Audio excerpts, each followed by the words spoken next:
Alright, sick. Let's do this. What's going on, everybody? This is Kracken, and today I am pumped to bring you guys some more Guild Wars 2 coverage and just some of the things you're gonna expect to see in this game once it goes live. Obviously, it's still in the beta phase of the testing, but a lot of people are thinking that the Guild Wars 2 or Arena that has the potential to release the game as early as June or late May. So we could definitely see Guild Wars 2 coming out real soon here.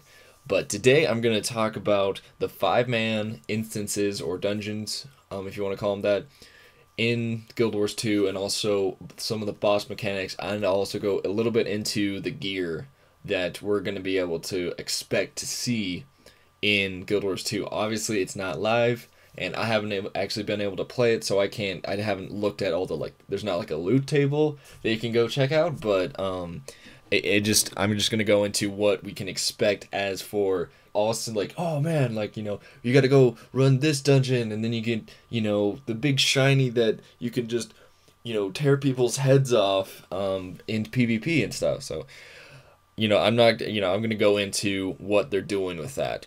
So anyways, just to get started here, I'm going to start by just going through how the 5-mans are actually set up. So the 5-mans are set up.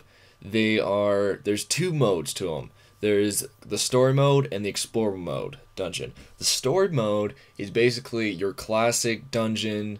You go through, there's only one set pathway, there might be a rare spawn or a random event that happens that, would be pretty cool, which could, sometimes they put in dungeons, but I think Guild Wars 2 is really expanding on that idea that you can have, there's 15 random events that can happen in this dungeon, and we're going to pick 3 for each run. Something like that. I mean, we could definitely see, they haven't stated that they're going to have 3 or 10, it could be 0 that happens, but they are going to add those in, which is really sweet because that, gives a little bit more experience if you're, just leveling up. It gives you more of the, more karma, which is basically a currency in the game, and then also gives gold, and then, loot potentially, and all this other stuff. So I just think it's something also it's going to spice up things. So in story mode dungeon, they can have random events, but all, in the explorer mode, you can have those too. So it's going to be just basically all the structured PvE, if you want to call it that. This is basically the only structured PvE that Guild Wars 2 has, just because you have a set group of 5 people that you go into an instanced area, and you go through it, you down the bosses, and you get the loot. So that's basically the only structure to it, because the dynamic event bosses can scale, and just the other dynamic events scale with how many people show up. So it's not a set, very structured amount. So, but I think of another really cool thing that they're doing with the story mode is that it's gonna tell the story of a dungeon, of a person in the dungeon, a hero, or just gonna tell a story of the area. So it's definitely there's definitely a lot of content in it. Like, the lore is not in your face, but it is, because it definitely, you're trying to help someone out. So they're really trying to bring in that storytelling back into the PvE and MMO genre, which is really, really sweet. I think they're doing it very well. And you just they basically, what I've seen is they wrap some of the boss mechanics around helping your hero out. So say you need to fix some cannons before you attack a boss, and the hero, you help the hero fixes the cannons, but you have to protect him while he does that. Is basically, the hero is going to be a person that you're going to have to help. And so it's not just you're going in there and you get a quest that, kill the end boss because he's a douchebag. It's like, okay, well, I don't really do it. Well, do I want to actually kill the boss? I guess he gives me a shiny, but I really don't care about actually helping you, as the quest giver or whatever you want to call it. So I think that's really cool that they're doing for the story mode. The story mode is going to be more or less that they said is going to be for pug groups, so just groups that you just put together and just kind of go with it and say, hey, yo, let's you go look in like trade chat and you're like, hey, looking for 2 people to go run a dungeon with. You have 3 people, get other 2. You haven't even met these people before, but you can probably still go through it even if you guys aren't the best like at working as a team. I think it will take a lot, but I think people are going to get used to actually working as a team because there's no Trinity. You can, if you want to go into what the Trinity looks like, the tank, healing, and DPS, just check out one of my earlier videos. I can put a link to it below. Anyway, so the story mode is basically for an easier mode of the dungeon, and you'll be able to go in there with a pug group and get it done with probably, maybe a wipe or 2, but you'll probably get it done fairly easily and without much grief. The Explorer mode dungeon, which is the second difficulty of basically every single dungeon that they're going to have, is basically the equivalent heroic mode to the dungeon. So the beta that they had back in February, that was just a press beta, they had a instance called the Ascalon Catacombs. It was a dungeon. And almost every press almost guys like went into it and checked it out, and it was the story mode version of the dungeon. They also had the Explorer mode dungeon, which only a few press members were able to get into, but it was the Ascalon Catacombs was for a level 30 player, but then the Explorer mode was for a level 35 player. And it didn't matter if the person was level 38 or 33, they were all scaled to 35. So it was very set on their level. And it's meant to be run at, someone that is level 35. So in the Explorer mode, what some of the aspects of it is, one, there's not as much story. There is story, you are helping someone, but there's 3 different ways you can go in the dungeon. So basically you can say there's 3 different dungeons in one dungeon, because it's going to go, granted it's going to be still the same like mood of the dungeon, you could say, but it's still going to be different bosses, different content. You're going to see different random events you could potentially see, and then also just a different experience going into the same dungeon, and you might be able to get a different loot drop or something like that. I think that's really, really sweet.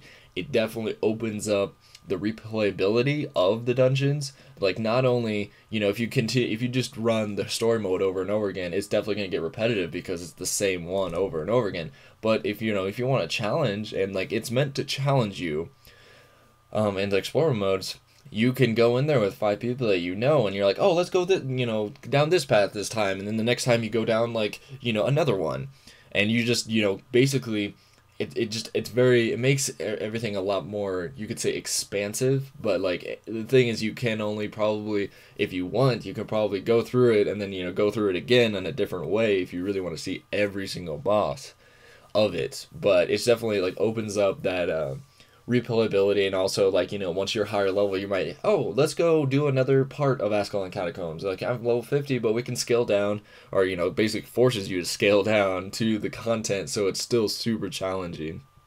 I think that is really sweet. So that's basically the story mode and the different modes they're gonna have in the dungeon.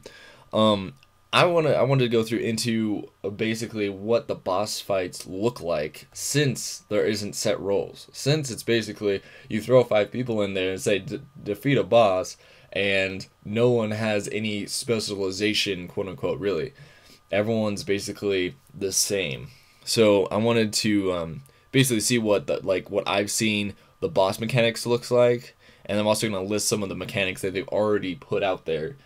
Just so you guys can see what they're doing, they already have in place.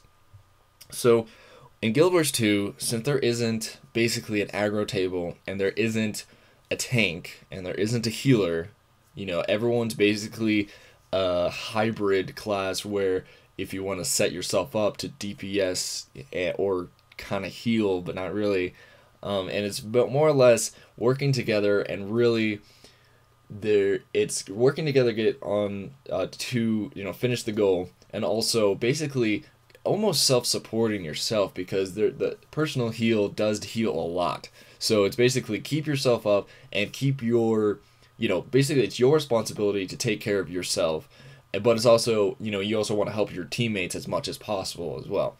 And some classes are better fitted to support than others, but I think they all they all can work together very, very effectively. Say, like a thief barely has any kind of support skills, but he can slow, he can stun, and he can, do a bunch of other stuff that would very, very much support his allies because it would reduce the damage they're taking at the point.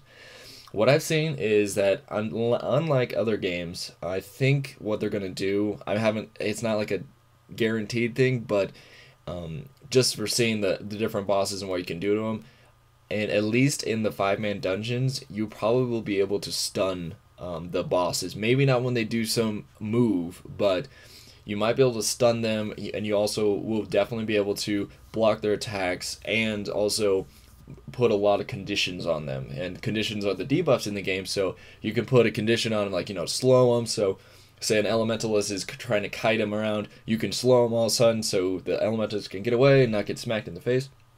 And basically stacking as many conditions just to make sure you weaken your opponent as much as possible, just so you don't get one-shotted, every time. I think what they're going to really have the fight set up to do is you really need to avoid as much damage as you can.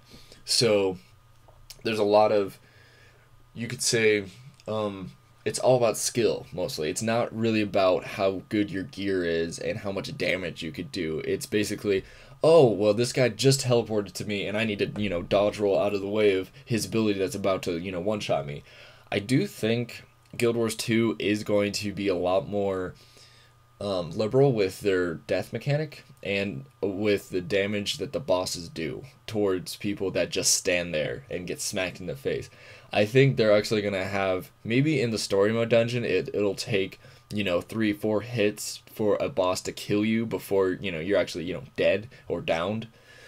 But I think in the explorer mode, I think maybe some bosses will be able to one-shot or two-shot you, just if you were just standing there and you weren't paying attention to what was going on around you. Just because you can revive your allies. I think that's probably one of the coolest things that they're doing, especially since they're, destroying the set roles. They had to make something up for that. Besides, otherwise it would be just like, either you're gonna go into a dungeon and just wipe all day long and, just get frustrated and never play the game again. It's like, well, if someone messes up and makes a mistake, you can recover from that fairly easily. And when you're down, your ally can revive you, but it does take around, it depends on how long you've been down, but it's about 5 to 10 seconds where another ally is just kneeling down and going, come on, get up, all this other stuff.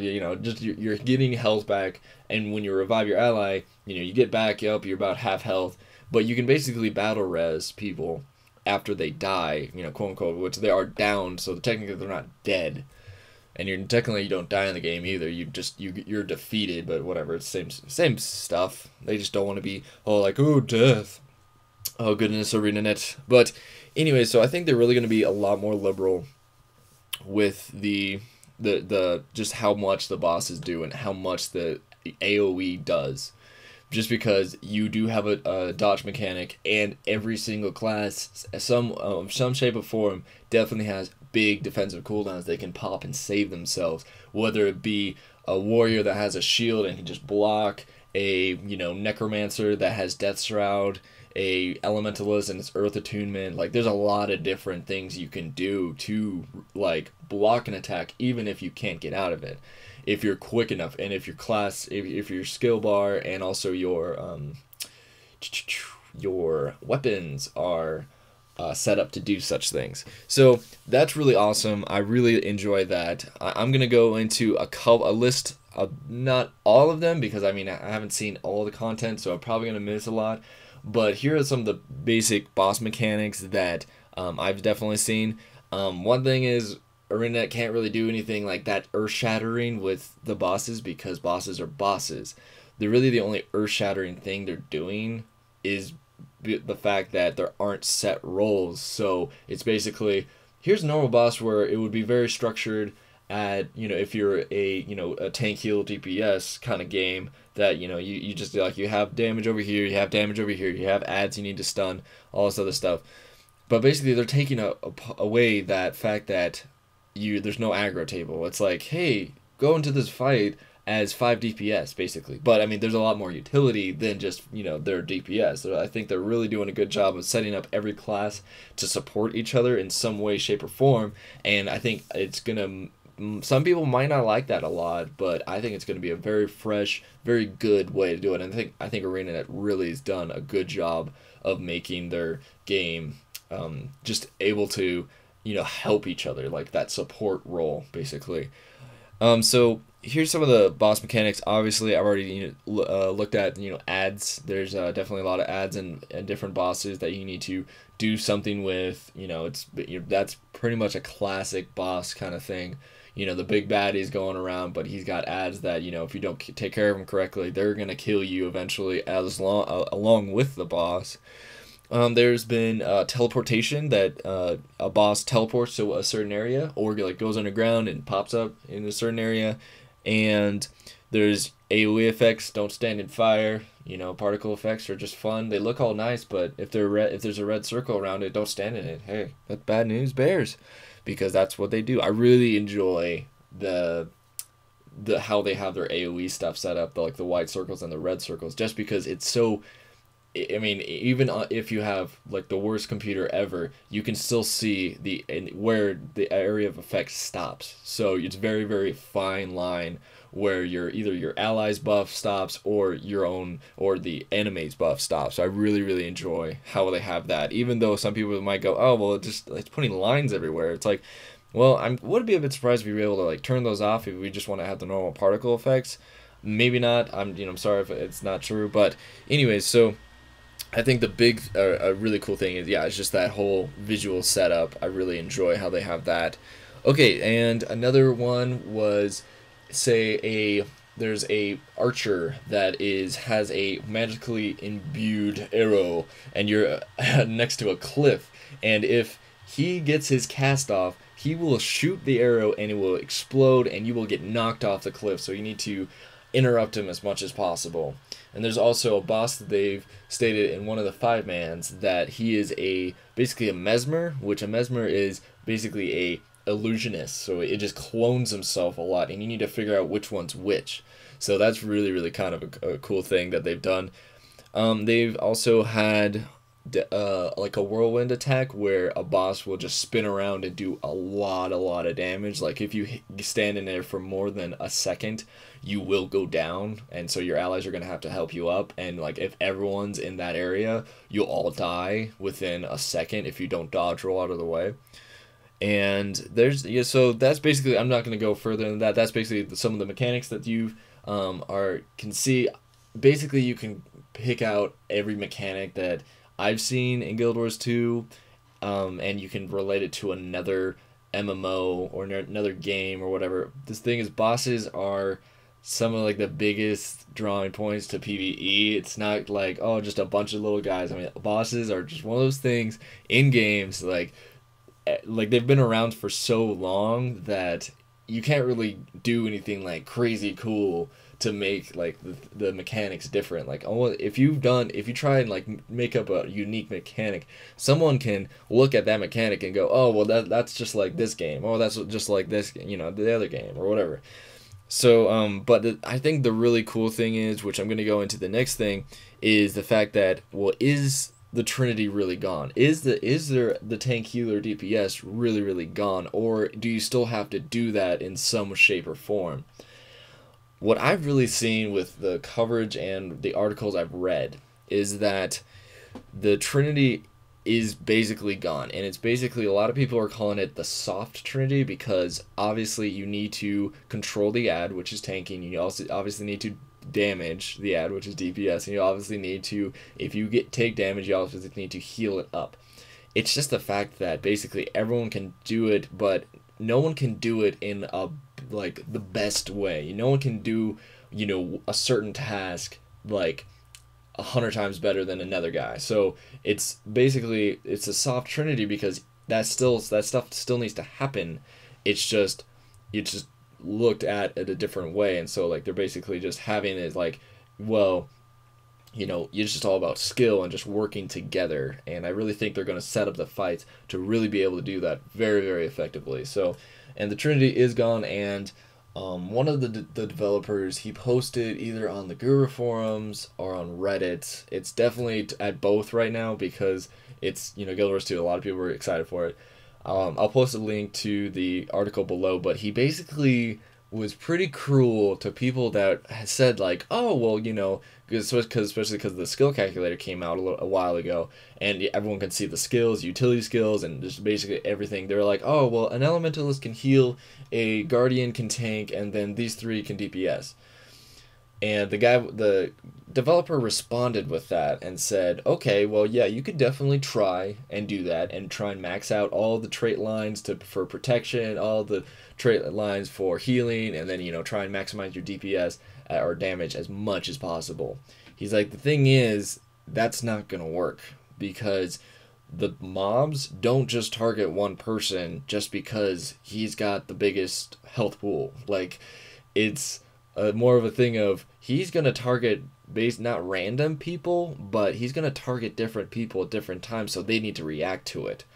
And so he said that you might be able to go through like one of the first dungeons or some of the first dynamic events like a Trinity setup, but after that, if you continue to do that, you're just going to fail. He said, he's like, you guys will just fail if you continue to try and do that. So that's something that's kind of brutal, but I really do enjoy because like that is the reason why I'm excited about this game, is that there isn't a tank, heal, and DPS. It's more cooperative, working together. And I really do think that the Trinity's definitely not, because I watched a Total Biscuit. He had a great video. I'm going to post a link to below. I actually used some of the footage in this podcast. He his team went into one of the hard mode dungeons, and half the time he's on the ground, and he literally he didn't block an attack that because the boss was on him, and he didn't block it for 2 seconds, and he was on the ground, and it wasn't a menial thing like, oh, hit. No, it was like boom, boom, boom, gone, dead. So the thing is, I think Guild Wars 2 is not going to be good for people that have a lot of lag issues. I don't think they'll be able to do explorable mode, because a lot of what they're having the mechanics based around is reaction time and just reacting to the stuff around you. And so it's basically, yeah, if you get hit, you might be able to take 1 or 2 hits from a boss, but nothing more than that. Otherwise, you're going to die. But just because how much damage they do and how little either your allies heal you, or, even, you might not even be able to get your self-heal off because a boss is on you, and, oh, boom, you're down. So, and so I still think that they're going to be very, very liberal with how much boss damage, which I think is a very, very good thing. It really goes to skill, and it really makes things a lot more interesting. The last thing I want to go into is, since I explained that they added the dodge roll, which is going to be a big, crucial thing with avoiding damage, and also you could say tanking.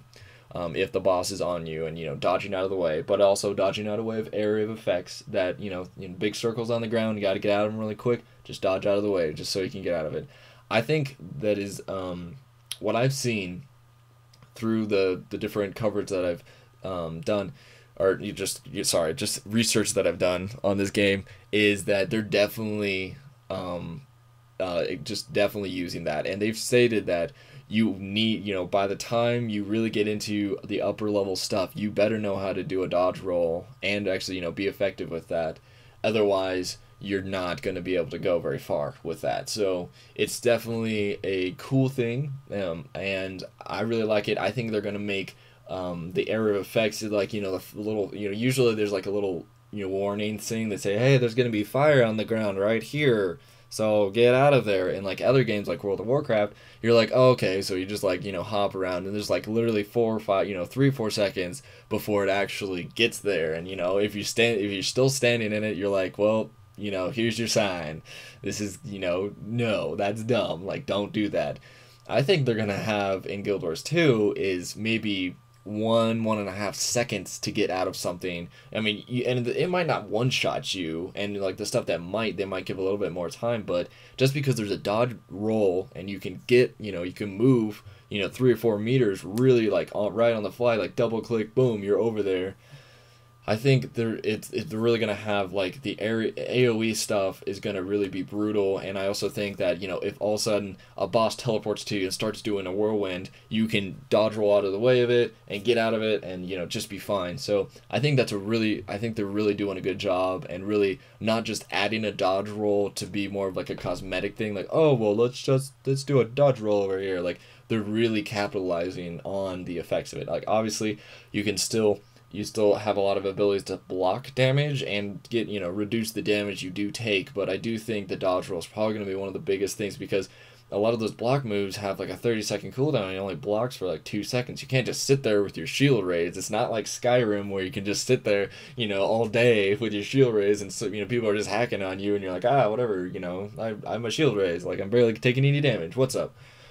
They don't have it like that. It's not going to be anything like that in Guild Wars 2. So I think it's definitely they're definitely doing a good job with the structured PvE. That's what I'm calling it. The dungeons, the 5-man instances in the game, and they're really doing a lot of things new. And I mean, you could say new, but I don't know. And also a thing a lot of people have said that the Guild Wars 2, like how they have the combat system set up, they said it's basically organized chaos. That, you're going around, as like 3 people are, handling ads, and then like all of a sudden the boss jumps on one of them, and, one of them goes down, the other 2 are like, be able to like hide them out of the way, and then the 4th person, it's going around. There's a lot of stuff happening since there's not really aggro tables. The boss is jumping around to everyone in the party, and you're like, oh my gosh, like, this is crazy. Like, a lot of people have said it's like going to be like organized chaos. I think it's not exactly. I don't think that's really correct. Like, what I look at it as, well, the person's going to act like more of a player, so it's going to be more like PvP, because he's really gonna like trying to, maybe they're gonna have the AI or the scripted business of the NPCs, go to like the weakest person, or go to like this person, or just like basically you randomly target things. There's so many bosses that randomly target people, and all of a sudden they're they're on the floor. Instead of just having it like a little thing in the tank taunts, it's going to be, oh well, now the boss is on me, I need to react to that. I think it's going to be more or less just what is going on and just how you react to it, and then just working as a team to get the boss down. And you might have different strategies to use, and just reacting to the stuff that's going around you, which technically could be really, really crazy, and it could look really, really, really crazy. But if you look at some of the heroic fights in World of Warcraft, if you look at it as an outsider perspective, you might look at that and go, oh my gosh, like, that is a complete and utter just chaos festival.